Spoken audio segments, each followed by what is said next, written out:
मेरे अजीज दोस्तों कि हम मुत्तहिद हो जाए।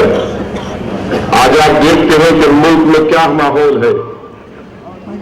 18 महीने से ज्यादा एक अरसा हो चुका है बीजेपी की गवर्नमेंट मरकज में बनकर, और इतने अरसे में हमने क्या देखा। हिंदुस्तान की अवाम ने सोचा था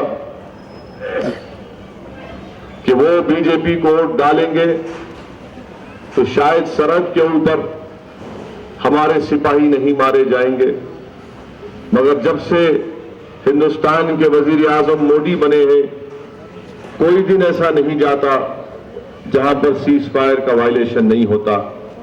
एक बहुत बड़ी तादाद में हिंदुस्तान के फौज के बहादुर सिपाही शहीद हो रहे हैं। हम ये भी देखते हैं कि कीमतों में बेइंतहा इजाफा हो चुका है और इसकी जिम्मेदारी मरकजी हुकूमत और रियासती हुकूमत दोनों पर आयद होती है। नहीं मालूम इतने महंगाई के दौर में कैसे किसी गरीब का घर चलता है। कीमतों में कमी नहीं की जा सकती, न हुकूमत उस पर कोई तवज्जो ले रही है। लोग ये समझ रहे थे कि मोदी के आने के बाद गरीबों को कुछ फायदा होगा, मगर अवाम ने देख लिया कि गरीब का फायदा तो नहीं हो रहा। हाँ, वो बड़े बड़े कंपनियां वालों का जरूर फायदा हो रहा है।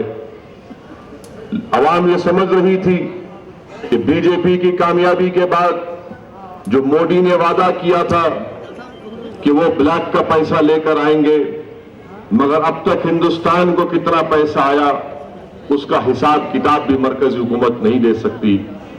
मोदी ने वादा किया था, बीजेपी ने तेलुगु देशम ने ऐलान किया था कि हर हिंदुस्तान की गरीब आवाम, जब गरीबों ने पूछा मोदी 15 लाख कहां है, तो बड़े प्राइम मिनिस्टर मोदी ने कहा जाकर पहले बैंक अकाउंट खोलो। तो बेचारा गरीब दौड़ता हुआ बैंक को गया, बैंक अकाउंट खोला, मगर अब तक उसमें 15 लाख तो छोड़िए 15 पैसे नहीं आए। आज ये काम हर महाज पर बीजेपी की हुकूमत नाकाम साबित हुई।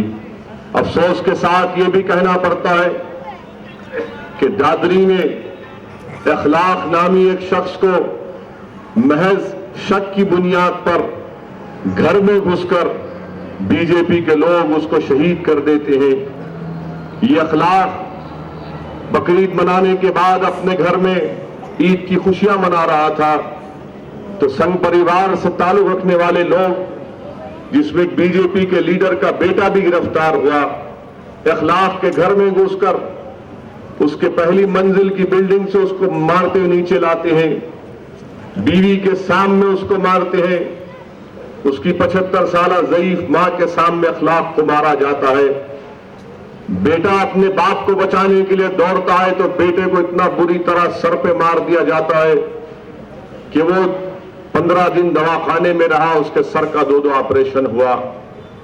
बेटी बाप को मारते हुए देखकर मोहल्ले में जाकर पुकारती है कि कोई आओ बचाओ, कोई अखलाक को बचाने नहीं आता।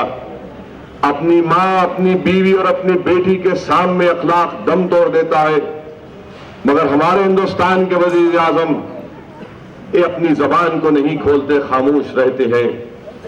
जब मजलिस इत्तेहादुल मुस्लिमीन, वहां पर अखलाक के घर को मैं जाता हूं, जाकर अखलाक के घर में अखलाक की मां से मैं मुलाकात करता हूं।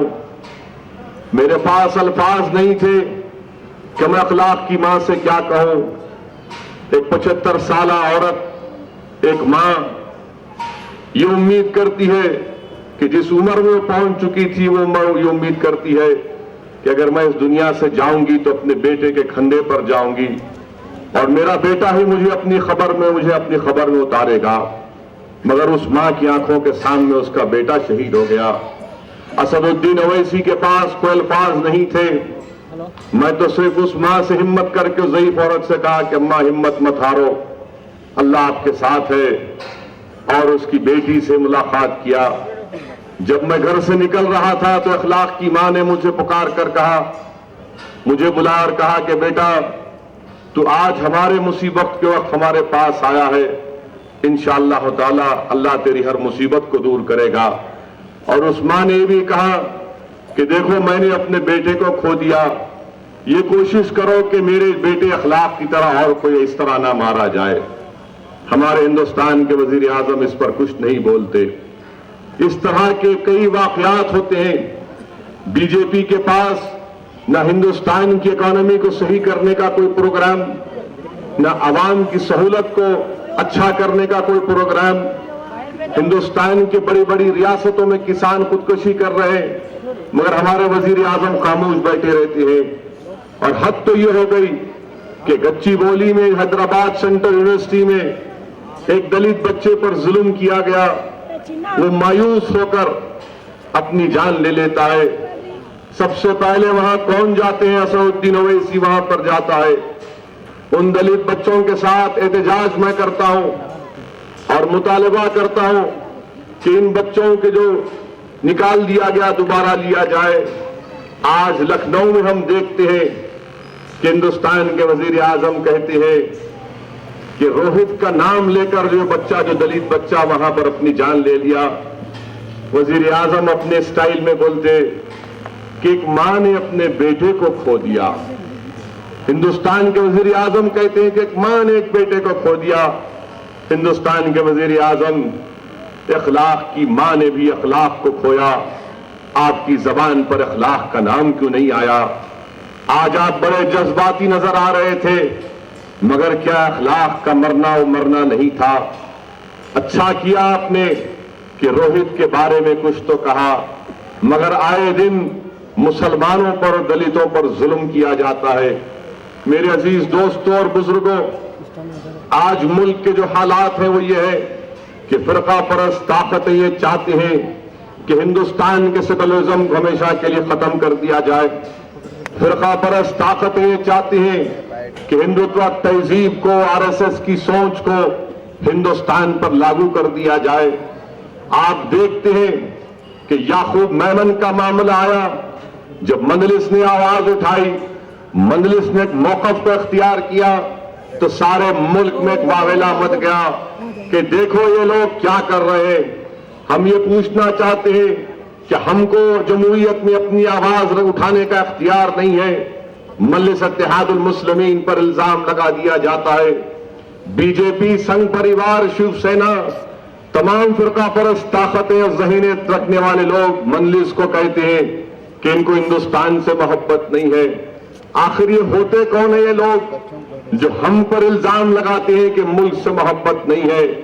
अरे हमको मुल्क से उस वक्त मोहब्बत थी जब आरएसएस की सोच पैदा नहीं हुई थी। हमको मुल्क से उस वक्त से मोहब्बत है जब मोदी पैदा नहीं हुए थे। हमको मुल्क से उस वक्त से मोहब्बत है जब अंग्रेजों के खिलाफ जिहाद का फतवा हमारे मौजूद उलमाए कराम ने दिया था। आज एक अजीब मामला हमारे मुल्क में चल रहा है।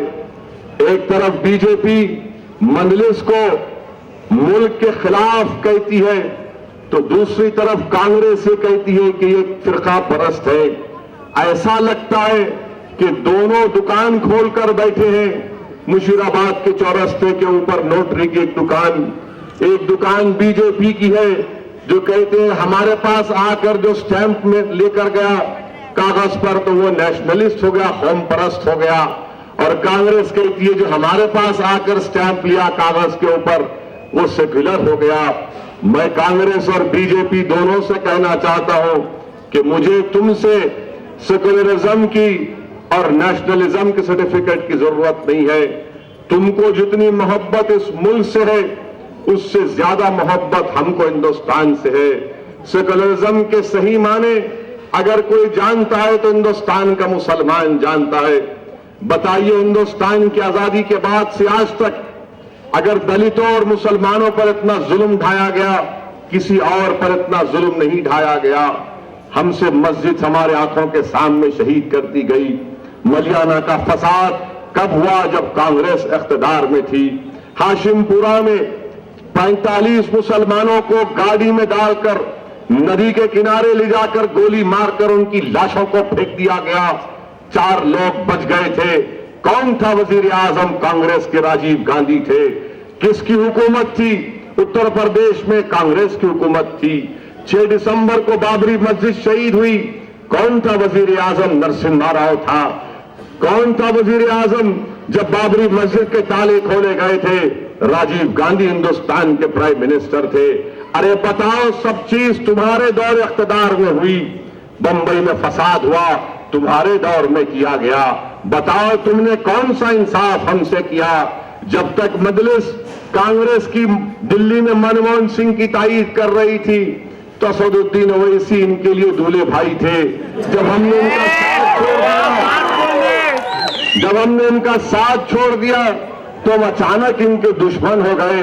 इनके लिए बड़ा इनको नाम ओवैसी नाम लेते कि कांग्रेस वालों का ब्लड प्रेशर बढ़ जाता है। हम पूछना चाहते कि बताओ, आखिर ये क्या बात है कि तुम्हारे साथ रहे तो अच्छे, और जब तुमने मुसलमानों के लिए काम नहीं किया, सेकुलरिज्म के लिए काम नहीं किया और हम तुम्हारा साथ छोड़ देते हैं तो फौरन ही हमारे खिलाफ हो जाते हैं। मेरे अजीज दोस्तों और बुजुर्गों, आज कांग्रेस पार्टी जिम्मेदार है नरेंद्र मोदी के हिंदुस्तान का वजीर आजम बनने के लिए। अरे 208 पार्लियामेंट की सीट तुम्हारे पास थी, तुम 208 से 44 पर आ गए। इसका जिम्मेदार मजलिस है क्या? 208 तुम्हारे एमपी थे, तुम 44 पर आ गए। अरे अपने गिरेबान में झांक कर देखो, तुम्हारे गिरेबान में तमाम ऐब और गंदगी है, मगर तुम में इतना गुरूर और तकब्बुर है कि इख्तिदार तुम्हारे हाथ से चला गया। इख्तिदार तुम्हारे हाथ से चला गया। तेलंगाना रियासत बनती है मगर तुमको इख्तिदार नहीं मिलता। आंध्रा से तुम्हारा सफाया हो गया, महाराष्ट्र से तुम्हारा सफाया हो गया, क्या मजलिस जिम्मेदार है? हरियाणा से तुम्हारा सफाया हो गया, क्या मजलिस जिम्मेदार है? मध्य प्रदेश से तुम्हारा सफाया हो गया, क्या मजलिस जिम्मेदार है? जम्मू कश्मीर से तुम्हारा सफाया हो गया कांग्रेसियों, क्या मजलिस जिम्मेदार है? अरे तुम इलेक्शन पे इलेक्शन हारते जा रहे हो और तुमको कोई मर्द नजर आता है तो सिवाय मजलिस के तुमको कोई नजर नहीं आता। इल्जाम लगाएंगे तो मजलिस पर, अरे तुम वहां चले गए, महाराष्ट्र चले गए, क्यों चले गए? बेंगलुरु गए, क्यों गए? बिहार गए, क्यों गए? अरे हम क्यों नहीं जाएंगे मेरे भाई? हिंदुस्तान तुम्हारे बाप का है, हम हर जगह जाएंगे। मजलिस पर लगाते कि यहां जा रहे।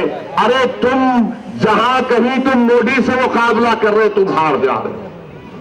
जहां कहीं तुम्हारा मुकाबला मोदी से हो रहा, तुम हार जा रहे और तुम हमको कह रहे हो। अजीज दोस्तों और बुजुर्गों, कांग्रेस में दमखम नहीं है कि वो संघ परिवार और आरएसएस से मुकाबला कर सके। ये कमजोर हो चुके हैं, ये खत्मुल खरीफ पर है। अरे इनका गुरूर आसमानों पर है। इख्तिदार जाने के बाद तो लोगों में थोड़ी नरमी पैदा हो जाती है, मगर आज भी अल्हम्दुलिल्लाह इतना गुरूर और तकब्बुर है कि ये समझते हैं कि हिंदुस्तान इनकी जागीर है। अरे कांग्रेसियों, याद रखो, हिंदुस्तान की सियासत बदल चुकी है। अब खानदान के नाम पर सियासत चलने वाली नहीं है, काम की बुनियाद पर सियासत चलने वाली है। और मेरे अजीज दोस्तों और बुजुर्गों, भोलकपुर में आपने देखा कि 2010 में गड़बड़ हुई, 2010 में हनुमान जयंती की रैली में गड़बड़ हुई, 12-13 बच्चों को गिरफ्तार किया गया। 2011 या 12 में मूर्तियों को तोड़ने के ऊपर गड़बड़ की गई, 18 बच्चों को गिरफ्तार किया गया। फिर उसके बाद 2013 में फिर बकरीद के वक्त गड़बड़ हुई। कहां थे कांग्रेसियों तुम? पुलिस आई तो चपला बगल में रख के भागते, गड़बड़ हुई तो नजर नहीं आते, बच्चे गिरफ्तार हुए तो नजर नहीं आते, और तुम आके मुझ पर इल्जाम लगा रहे, तुम मुझ पर इल्जाम लगा रहे। अरे पुलिस से मुकाबला 10 में, 2010 में, 2011-12 में, 2013 में पुलिस की लाठियों में कौन जाकर काम कर रहा था? मजलिस इत्तेहादुल मुस्लिमीन काम कर रही थी। बच्चे जेलों में थे, कौन जाकर इनसे मुलाकात करता था? मजलिस करती थी। कोर्ट में बेल किसने डाला? किसने बच्चों को बेल पर निकाला? मजलिस ने किया। आज इलेक्शन आया तो तुम्हारे जेब में पैसे कहां से आ गए? बच्चे जेल में थे तो बेल के पैसे निकल नहीं रहे थे। आज तुम्हारे पास ये पैसे कहां से आ रहे बताओ? क्या तुमको कोई आरएसएस वाले पैसे दे रहे हैं ताकि भोलकपुर से हमारे वोट को काट दिया जाए और यहां से मजलिस की कामयाबी को रोक दिया जाए ताकि बीजेपी का काउंसलर भोलकपुर से बन जाए? मैं भोलकपुर की आवाम के सामने हकीकत को बयान कर रहा हूं। आपने अपनी आंखों से देखा, महसूस किया कि जब गड़बड़ हो रही थी, बच्चों को गिरफ्तार किया जा रहा था तो कोई नहीं आया। अल्हम्दुलिल्लाह एक केस में बच्चे बरी हो गए और अल्हम्दुलिल्लाह उनकी जो रोडी शीट भी खोली गई थी वो भी बंद हो गई है। इंशाअल्लाह ताला दूसरा केस भी खत्मुल खरीफ पर है और मैं वादा कर रहा हूं उन बच्चों से इंशाअल्लाह ताला कि तुम कोर्ट से इंशाअल्लाह बरी हो गए और जैसा ही बरी हो गए असदुद्दीन ओवैसी जाकर उन बच्चों की सीट को बंद कराएगा। तीसरी बात, अंजुमन के टैक्स का मामला आया। कांग्रेस तुम भी पावर में थे ना? हो रही अल्हम्दुलिल्लाह बंद हो गई है। एक और दो केस चल रहे हैं, मूर्तियों का केस है। मैं आप तमाम की मौजूदगी में इस बात का ऐलान कर रहा हूं, जैसा ही वो केस खत्म हो जाएगा और मुझे पूरा यकीन है कि पूरे बच्चे इंशाअल्लाह ताला बरी होंगे बाइज्जत कोर्ट से और कोर्ट के फैसले आने के बाद इन तमाम गरीब बच्चों की जो शीट खोली गई थी, मैं आपसे वादा कर रहा हूं कि इंशाअल्लाह ताला मैं खुद कमिश्नर पुलिस और हुकूमत के पास जाकर बैठकर उनकी शीट को बंद कराऊंगा इंशाअल्लाह ताला। पानी का जो बिल था अंजुमन का, अल्हम्दुलिल्लाह वो तो खत्म हो गया। प्रॉपर्टी टैक्स की फाइल है, क्योंकि ये कमिश्नर के इख्तियारात में नहीं है, मगर साबिका कमिश्नर जो सुमेश कुमार थे उन्होंने मेरी मौजूदगी में उस फाइल पर ये लिखकर प्रिंसिपल सेक्रेटरी म्युनिसिपल एडमिनिस्ट्रेशन के पास भिजाया है कि इस पर हमदर्दी से गौर किया जाए और ये काम हो सकता है। मैंने इस सिलसिले में बल्दिया के जो प्रिंसिपल सेक्रेटरी गोपाल साहब से बातचीत की है, क्योंकि इलेक्शन का ज़ाब्ते अखलाक नाफिज हो चुका था, इसलिए उसमें ज्यादा पेशरफ नहीं हो सकी। इंशाअल्लाह ताला इलेक्शन के इख्तिताम के बाद वो जरूर प्रॉपर्टी टैक्स का वेवर हुकूमत के इख्तियार में है और मैं जाकर प्रिंसिपल सेक्रेटरी के पास बैठकर इंशाअल्लाह ताला उस काम को जरूर मुकम्मल कराऊंगा। मैं आप तमाम से फिर से इस बात को दोहरा रहा हूं मेरे अजीज दोस्तों कि आप इत्तेफाक पैदा करिए। लोग आएंगे और ये बोलेंगे कि मैं चमड़े वाला हूं, मैं आयरन मर्चेंट वाला हूं, मैं प्लास्टिक वाला हूं। मेरे भाई, ये सब अपनी जगह पर सही है, मगर एक मर्तबा क्या आप मजलिसी बन सकते या नहीं बन सकते ये भी सोच लो। एक मर्तबा मजलिसी बन जाओ, एक मर्तबा एक हो जाओ। ये पहचान के लिए जरूरी है कि हाँ, मैं आयरन मर्चेंट से ताल्लुक है, मेरा स्किन मर्चेंट से ताल्लुक है, मेरा प्लास्टिक कारोबार करने वालों से ताल्लुक है। मगर ये इलेक्शन में हमको मुकाबला मजलिस का यहां पर किससे है? यहां पर मुकाबला मजलिस का बीजेपी से भोलकपुर में। मैं साफ और वाज़ेह तौर पर तमाम जिम्मेदारों की मौजूदगी में कह रहा हूं कि अगर हम खुदा ना खास्ता गफलत का शिकार हो जाएंगे, ये कांग्रेस का जो उम्मीदवार खड़ा है, ये लंगड़ा टट्टू जो खड़ा आपके सामने है, जीतना नहीं है। सुनो भाई, इसका मकसद जीतना नहीं है, इसका मकसद ये है कि वोट काटना। ये वोट कटवा है, ये वोट काट कर अपनी पार्टी बीजेपी को जिताना चाहता है। ये याद रखिए, मेरी इस बात को मैं जज्बात में लाने के लिए नहीं कह रहा हूं, क्योंकि आपने देख लिया कि 5 साल में हर कॉरपोरेटर को जो डेवलपमेंट का बजट मिलता, कई मर्तबा भोलकपुर का बजट वापस चला गया, डेवलपमेंट का बजट वापस चला गया। अब आपको यहां से अपनी पार्टी के उम्मीदवार को कामयाब करना है। मैं आप तमाम से कह रहा हूं कि आप किसी को मत देखो, सिर्फ मेरे को देखकर वोट दो, आप किसको देखने की जरूरत नहीं है। पार्टी को कामयाब करिए, एक हो जाइए अपने सफों में निफाक को पैदा होने मत दीजिए। याद रखिए, अगर जरा सी भी गलती आप करेंगे तो बीजेपी का फायदा पहुंचाने के लिए कांग्रेस अपने उम्मीदवार को मैदान में उतारा। इनका मकसद मजलिस को हराना है। ये खुद नहीं जीत सकते क्योंकि अपनी साख खत्म कर चुके हैं। ये देख चुके हैं कि इनका काम नहीं हो सकता। तो आज ये बीजेपी के एजेंट बनकर ढोलकपुर में मजलिस की कामयाबी को रोकने के लिए इसको उतारे हैं ताकि बीजेपी और तेलुगु देशम कामयाब हो जाए। आज मुकाबला यहां पर बीजेपी और मजलिस इत्तेहादुल मुस्लिमीन का है। मेरी आपसे गुजारिश है कि आप अपने के वोट का सही इस्तेमाल करिए। मजलिस क्या करना चाहती है, बल्दिया में इख्तियार मिलेगा तो मैं आप तमाम की मौजूदगी में ये बात को कह रहा हूं कि अगर ढोलकपुर में मिसाल के तौर पर अगर किसी घर का सालाना प्रॉपर्टी टैक्स 1200 रुपये या उससे कम हो और उसके ऊपर बकाया जात है, मजलिस आपसे वादा कर रही है कि जिस घर का प्रॉपर्टी टैक्स 1200 रुपये या उससे कम है और अगर उस पर कितना भी बकाया जात होगा, मैं आपसे वादा कर रहा हूं कि इंशाअल्लाह ताला वो तमाम का तमाम बकाया जात माफ कर दिया जाएगा इंशाअल्लाह ताला। दूसरी बात यह कि जो आप 1200 तक या उससे कम जो टैक्स देते थे, आइंदा साल से आप कितना टैक्स देंगे? 111 रुपये देंगे खाली इंशाअल्लाह। 111 रुपये टैक्स देंगे। वलीमे की दावत दो तो लिफाफे में उतने पैसे देते 101 देना पड़ेगा खाली आप, तो लिफाफे से भी कम है सालाना प्रॉपर्टी टैक्स। दूसरी बात यह कि आपका अगर लाइट का बिल 100 यूनिट के ऊपर 100 यूनिट के अंदर है और जो भी उसका लाइट का बिल आया उसके ऊपर जो सरचार्ज है, मैं आपसे वादा कर रहा हूं कि 31 दिसंबर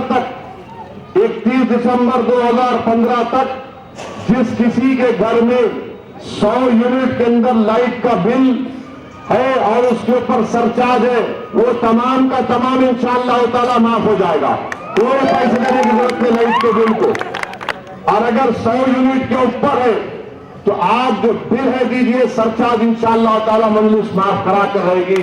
ये मैं आप तमाम की मौजूदगी में इस बात का ऐलान कर रहा हूं। तीसरी बात कि पीने के पानी की किल्लत है मगर बराबर पानी का बिल हमारे पास आ जाता।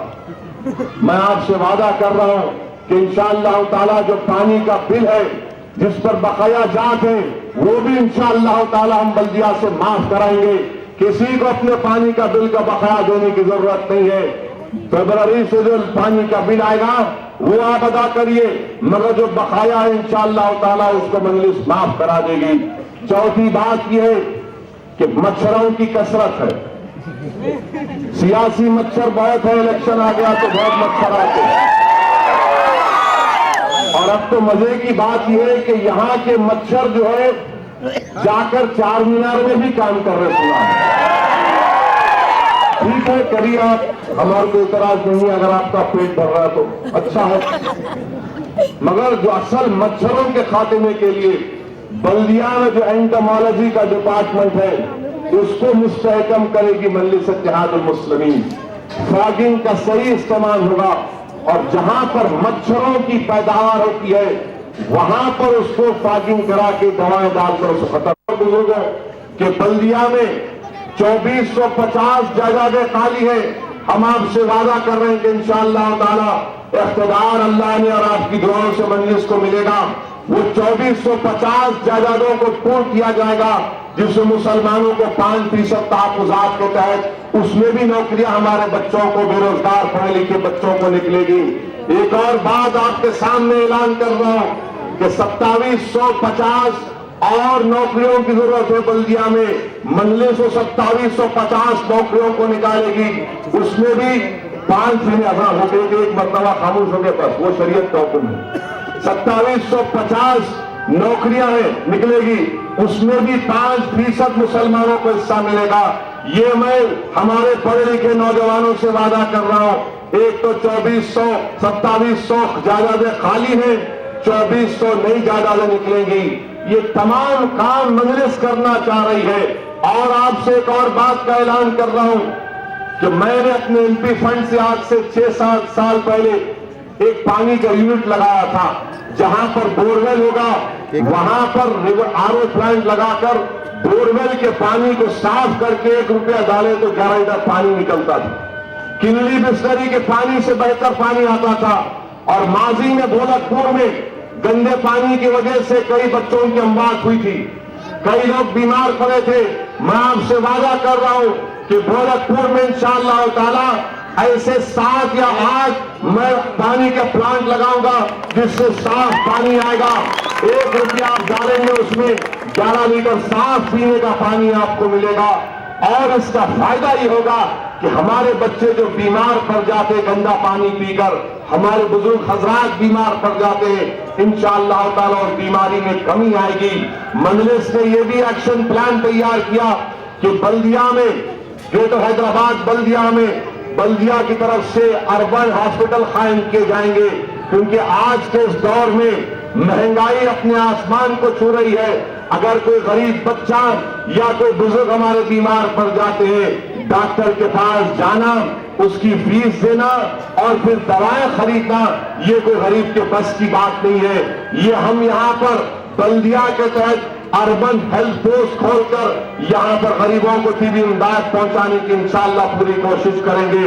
एक जामे प्लान मजलिस इत्तेहादुल मुस्लिमीन ने हैदराबाद की तरक्की के लिए तैयार किया है।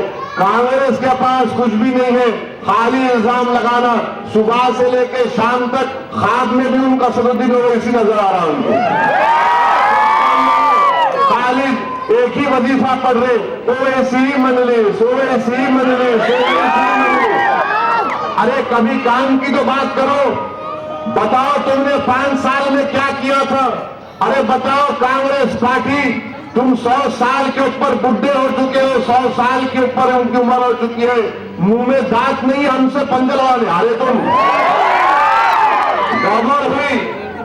गड़बड़ हुई मूर्तियों के केस में, हनुमान जयंती के केस में गड़बड़ हुई, बकरीद में गड़बड़ हुई, तो कहां थे कांग्रेस वाले? पुलिस की चमचागिरी कर रहे थे, खुशामद कर रहे थे। मैं आपको जिम्मेदारी के साथ कह रहा हूं, मुझे पुलिस के आलादार ने बताया कि कांग्रेस के लोग जाकर बोले जितनों को बुक करना बच्चों को बुक करो, हमारे बच्चों को मत बुक करो। क्यों? तुम्हारे सगे थे।